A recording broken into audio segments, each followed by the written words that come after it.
Good afternoon. The Information Policy Census and National Archives Subcommittee on the Oversight and Government Reform Committee will now come to order. Without objection, the chair and ranking minority member will have 5 minutes to make opening statements, followed by opening statements not to exceed 3 minutes by any other member who seeks recognition. And without objection, members and witnesses may have 5 legislative days to submit a written statement or extraneous materials for the record. Welcome to today's hearing, a review of agency use under the Federal Records Act of Web 2.0 technologies. As a result of today's hearing, we will have an understanding of what is meant by Web 2.0 in the federal government, recognize the federal records management implications of these technologies, and appreciate what areas of Web 2.0 may merit further examination by the committee. To that end, we have invited 3 government witnesses who are experts in these fields, including the Archivists of the United States. It is good to see you again, Archivist Ferriero. Web 2.0 technologies make possible interactive collaboration and enhanced information sharing, allowing large groups of users to participate in content creation. Federal agencies have embraced Web 2.0 for both external and internal applications to promote transparency, collaboration, and participation. Agencies must continue to manage content created via Web 2.0 applications under the Federal Records Act and in compliance with the National Archives and Records Administration guidance, which is why I have invited the archivists to testify today. The GSA is leading executive branch efforts to identify and develop Web 2.0 platforms for agencies to use. Therefore, we will hear today from the Associate Administrator of GSA's Office of Citizen Services and Innovative Technologies. Several months ago, I requested the GAO review the management and protection of information collected and maintained by commercial providers of federal social media services. While they have only just begun that engagement, I have invited GAO's Director of Information Security Issues here today. It is my hope that during today's hearing, part 1 in a series of hearings of Web 2.0, we can remain focused on the subject at hand and not become distracted by issues outside of the scope of this hearing and even outside of the jurisdiction of this subcommittee. There have been media reports that this hearing will be used for a showdown with the administration over issues unrelated to the federal records implications of Web 2.0, indeed unrelated to Web 2.0 completely. If true, this is troubling. A congressional oversight hearing should be where important issues are thoroughly examined and not a showdown. Also, Rule 15 of the Committee on Oversight and Government Reform expressly requires that all questions put to witnesses before the committee shall be relevant to the subject matter before the committee for consideration. I want to make sure that we use this committee's valuable time and resources appropriately. This Congress has been very active in oversight of federal as well as presidential records. I am an original co-sponsor of the first bill passed by the House in this session, H.R. 35, the Presidential Records Act Amendments of 2009. Not every member of the subcommittee voted for this important bill, and I continue to hope that the Senate will move forward and pass this legislation. If there is specific, creditable evidence that any federal agency is not properly managing federal records, we will examine that, and I am always open to suggestions from all members of this committee for relevant topics for future hearings. But it is more important to talk about the subject at hand an issue that affects all agencies in broad and diverse ways than to spend valuable subcommittee time making political points on a very different issue. Will come to order. In any case, this hearing is about Web 2.0 and particularly the federal records implications of these technologies. And I hope that everyone understands that and will confine their question to the subject matter of this hearing. As a final point, I want to clear up some confusion about today's hearing. There's continuing controversy about an old story. That is, whether an administration official used his personal email account in violation of the Presidential Records Act. First, the official, Mr. McLaughlin, is employed by the White House of Science and Technology Policy. While this is an entity in the executive office of the President, that office is not subject to the Presidential Records Act. The Office of Science and Technology Policy is subject to the Federal Records Act. In addition, his incidental use of a personal email account for government business is not and of itself a violation of the Federal Records Act, which governs his records. The individual simply needs to make sure that the record gets into the proper record-keeping system. And that's what happened. In fact, the issue that the White House examined, dealt with, and closed was not about any records statutes. It was about incidental contact with the official's former employer prohibited not by law, but by an ethics pledge. The White House dealt with the matter, and it is now closed. And now we shall move forward to the subject of today's hearing. I now yield to my colleague, the subcommittee ranking minority member, Mr. McHenry of North Carolina, and you're recognized for 5 minutes. Mr. Chairman, before I make an opening statement, I'd like to record some of my concerns about this hearing. There was a hearing, this hearing was originally scheduled for June 24th, and among the witnesses that were invited to the June 24th hearing was Ms. Beth Simone Novick, the Deputy Chief Technology Officer of the White House Office of Science and Technology Policy.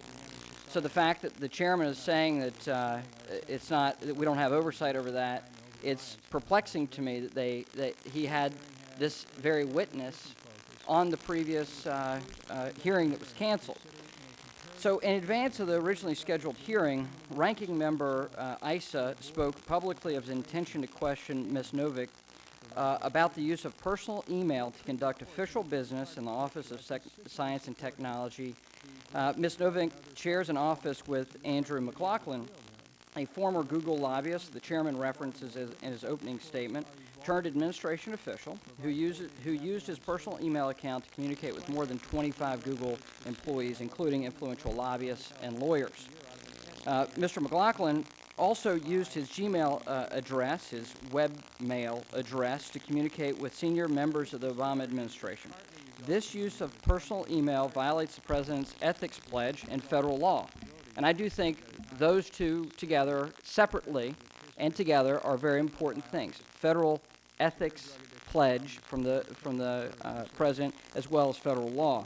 And yet the White House refuses to answer questions from Republican members of this committee about how the problem is fixed. Interestingly enough, this witness was dropped before today's hearing in anticipation of this line of questioning.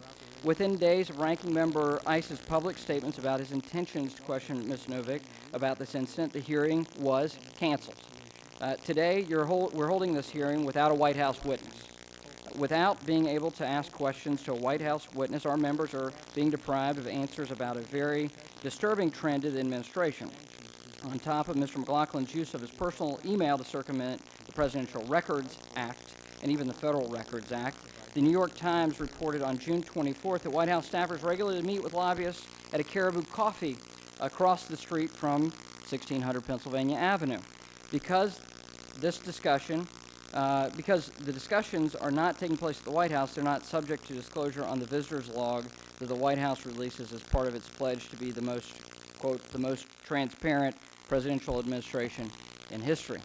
It's important for this subcommittee's purposes that we're provided the opportunity to question relevant witnesses and to conduct proper oversight of, on our concerns related to the extraordinary lengths the White House staffers are going to avoid having their communications captured by the Presidential Records Act and the Federal Records Act.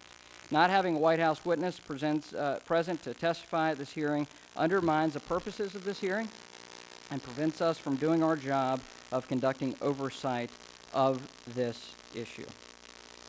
So, under House Rule 11, Clause 2K sets forth hearing procedures to be followed by the House committee and subcommittees.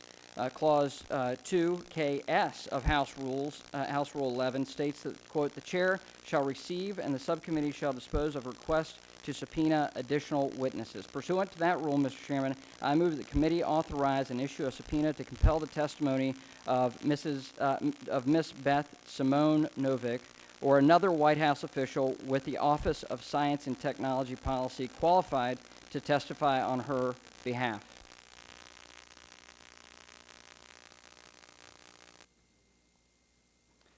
Mr. Chairman, there's a motion. Address the motion at another time. Mr. Chairman, I demand a recorded vote. Ask for a recorded vote on this motion We will at this time. at this time. Well, we will recess. Committee stands in recess.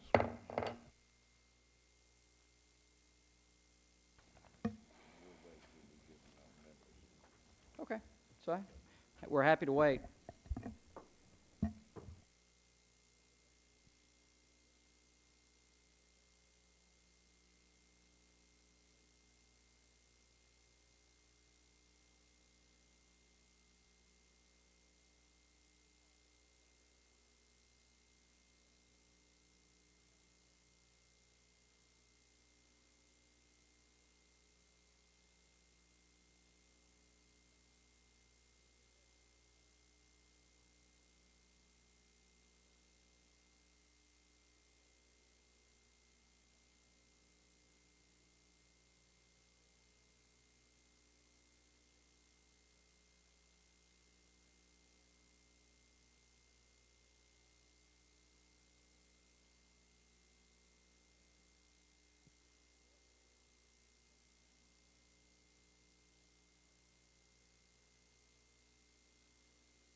The committee will reconvene, and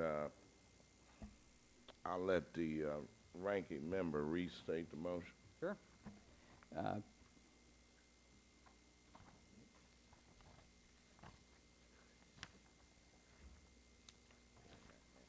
House Rule 11, Clause 2K sets forth hearing procedures to be followed by the House committees and subcommittees.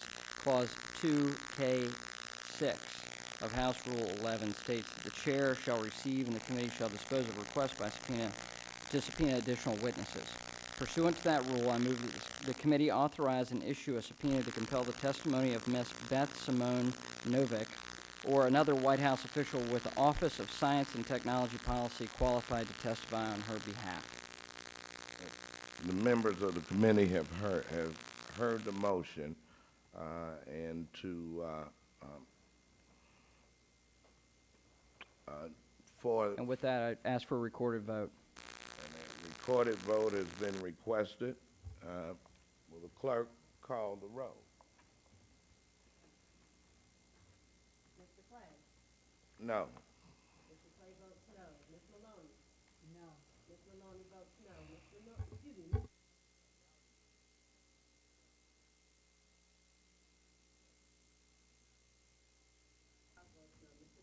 Mr. Quayle? Ms. Chu?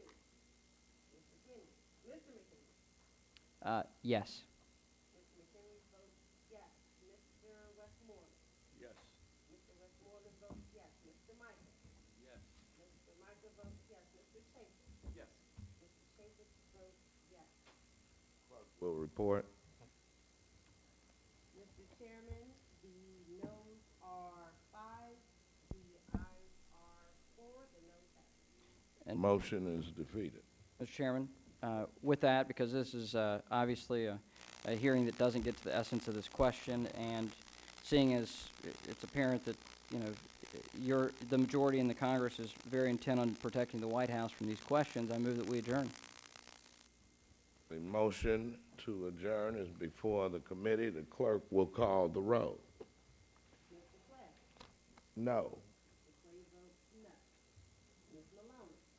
No. Ms. Maloney votes no. Ms. Maloney votes no. Mr. Davis? Mr. Davis votes no. Mr. Greenhouse? Mr. Greenhouse votes no. Mr. McKinney? Yes. Mr. McKinley votes aye. Mr. Westmoreland? Aye. Mr. Westmoreland votes aye. Mr. Michael? Aye. Mr. Michael votes aye. Mr. Chapin? Aye. Mr. Chapin votes aye. Mr. Clay, the noes are 5, the ayes are 4. By a vote of 4 to 5, the motion is defeated. Well, Mr. Chairman, after stating the obvious that you have the majority and you want to proceed with this hearing, I just ask why it is that you chose to not invite Ms. Novick when she was previously on the last hearing. It was exactly the same. The only difference was ICE's statement. She was going to ask about. Mr. Chairman, this matter has been settled by vote. I'm Matter, the member inquiry the continues chair. the member continues to support a matter that has been settled by a vote, a majority vote of the committee. He is out of order. Mr. Chairman, The gentlewoman. question of the chair. No, the gentlewoman is correct, and we will proceed with the hearing. So the gentleman will not ask a question. I will not answer the Okay. question. Then I demand my opening statement. I demand my opening statement as the ranking member. I made a motion, which was my initial statement. That was my motion, and I demand my opening statement. The gentleman's recognized for 5 minutes. Put Thank him you. on the clock. This could be a very open hearing about the important part of the new technology that the nation is experiencing, and certainly this White House and the government is experiencing as well. With the original hearing that we were going to have on the 24th, it was clear that we were going to have that discussion. And with new technology, the White House is not immune to this. The Bush White House used the same outlines of rules that the Clinton administration developed on retaining email. Who is entitled to a government email address, who is entitled to have a political or outside email address, the limitations on that. And it is apparent with all sorts of news that we're reading about this White House is that they're using technology that was not available during the Clinton era, was not even available when the Bush administration set forward their rules and regs on who's entitled to email access that is not official and governmental and therefore subject to records keeping. So I think it's important that we have this discussion with the White House. It's apparent that the majority in this Congress does not want to ask even a White House witness to be a part of it. In fact, they're trying to protect one White House witness from even answering questions about their record keeping. Even though we've seen in press reports that they're clearly doing things that are not in keeping with presidential records and federal records laws. Before you even mention the president's ethics pledge. And, you know, it's a shame that it had to come to this, that we have to have a vote on it, but it's the intent of the chairman and this subcommittee members to do this. And so, I beg your apology, the crowd here, the witnesses, our panel here, but unfortunately, this could have been a much better hearing with a much better exchange rather than having to vote on subpoena a White House witness because the chairman didn't invite that person to this hearing. And that's before you even talk about the violation of the rules that the majority displayed when you talk about the discussion of what is permissible. I was in a hearing with archivists and a similar panel a couple weeks ago, and the chairman refused to let me ask a question that he didn't deem in keeping with the subject matter of the day. Well, the subject matter of the day is deemed by a majority memo. Under our House rules, you have to get a memo 3 days in advance. We got our memo at 5 p.m. yesterday. So if my questions aren't in keeping with what you deem correct, I'm going to ask you to have a vote to disallow my questioning, because I can't determine, and my staff can't determine, and the minority staff can't determine what questions to ask when you won't even tell us what the hearing's about. And this is very frustrating. And so that's the reason why we had to have these votes today, because we could have a substantive hearing about important issues when we're talking about presidential records. Every president does the same thing. They want to make sure that they have two lines of communication, one that's subject to the history books and the other that's not. And every president's done this.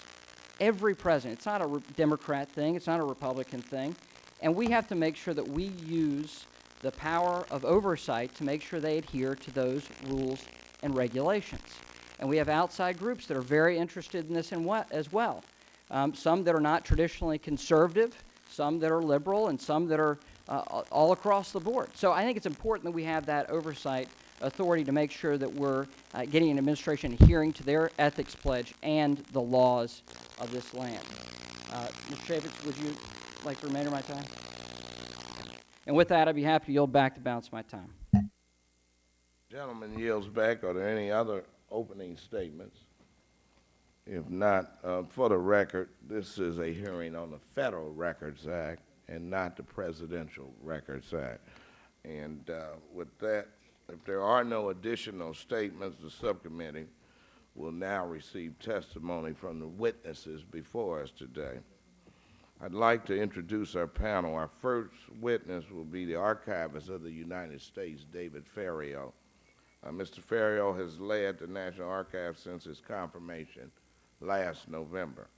He previously served as the Andrew W. Mellon Director of the New York Public Libraries, the largest system in the U.S. Mr. Ferriero earned bachelor's and master's degrees in English literature from Northeastern University in Boston and a master's degree from Simmons College of Library Information Science, also in Boston.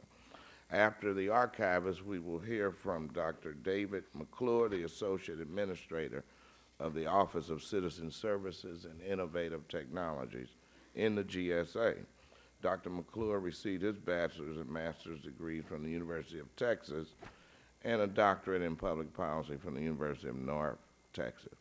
Our third witness will be Mr. Gregory Wilhusen, Director of Information Security Issues at the Government Accountability Office.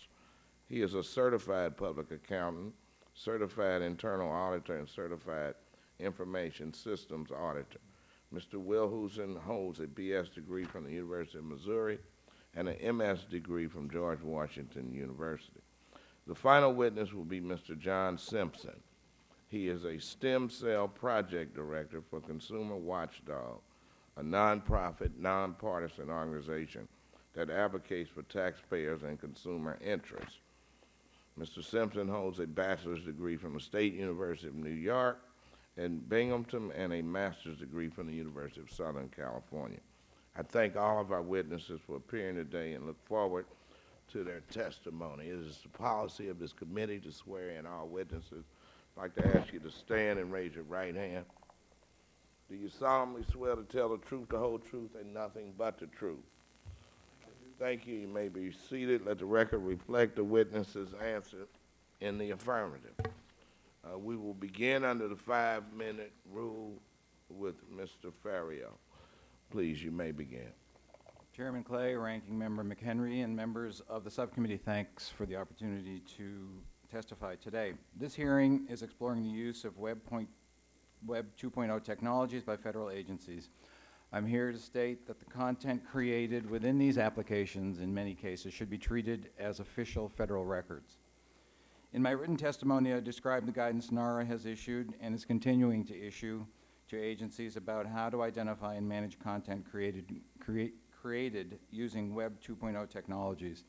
Additionally, I've outlined the Web 2.0 initiatives that we have undertaken at NARA to promote transparency, collaboration, and participation, and the steps we're taking to manage our own records from these Web 2.0 projects.